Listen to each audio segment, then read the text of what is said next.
Bonjour, chers amis de l'histoire. Aujourd'hui, nous allons parcourir ensemble l'histoire fascinante de la France.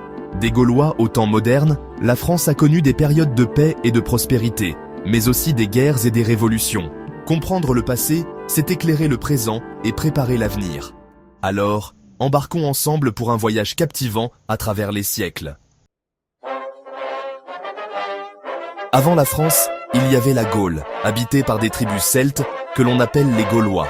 Réputés pour leur courage et leur amour de la liberté, ces fiers guerriers ont vaillamment résisté à l'invasion romaine. Vercingétorix, leur chef emblématique, a uni les tribus gauloises pour combattre Jules César et ses légions. Malgré leur bravoure, les Gaulois ont finalement été vaincus à Alésia en 52 avant Jésus-Christ. L'arrivée des Romains marque un tournant majeur dans l'histoire de la Gaule. Sous l'égide de l'Empire romain, la Gaule connaît une période de paix et de prospérité, la fameuse Pax Romana. Les Romains apportent avec eux leur langue, le latin, leur culture et leur technologie. C'est aussi à cette époque que le christianisme se répand dans la région, transformant profondément la société gauloise. Après la chute de l'Empire romain, la France se divise en plusieurs royaumes. Le Moyen-Âge est une période de construction nationale, marquée par l'émergence de la dynastie capétienne. C'est l'époque des chevaliers, des châteaux forts et de la chevalerie. Mais le Moyen-Âge est aussi marqué par de sanglants conflits religieux, comme la guerre de 100 ans contre l'Angleterre et les guerres de religion entre catholiques et protestants. La fin du XVIIIe siècle est marquée, vous savez, par une période de bouleversements politiques et sociaux majeurs, la Révolution française.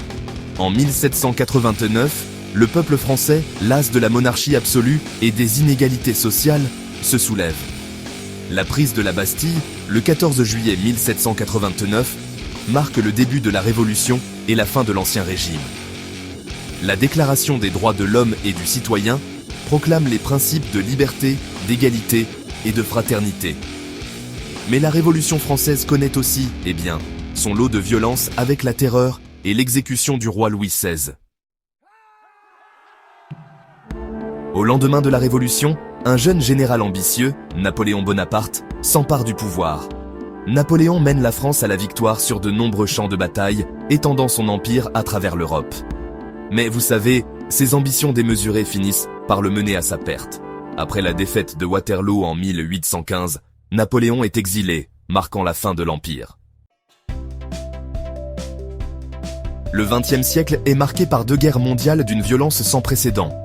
La France, située au cœur de l'Europe, se retrouve en première ligne de ces conflits. La Première Guerre mondiale, de 1914 à 1918, fait des millions de morts et laisse le pays exsangue. La Seconde Guerre mondiale, de 1939 à 1945, voit l'occupation de la France par l'Allemagne nazie et la collaboration du régime de Vichy. La résistance française, menée par des figures héroïques comme Charles de Gaulle, combat l'occupant nazi et contribue à la libération du pays. Aujourd'hui, la France est un pays en paix, membre fondateur de l'Union européenne. Elle joue un rôle important sur la scène internationale, défendant les valeurs de liberté, de démocratie et de droits de l'homme. La France est une terre d'accueil pour les cultures du monde entier, fière de son patrimoine historique et culturel. L'histoire de la France est indissociable des guerres qui l'ont marquée. Ces conflits, aussi tragiques soient-ils, nous rappellent l'importance de la paix, de la tolérance et du dialogue. En nous souvenant des sacrifices du passé, nous pouvons œuvrer ensemble à construire un avenir plus juste et plus pacifique pour les générations futures.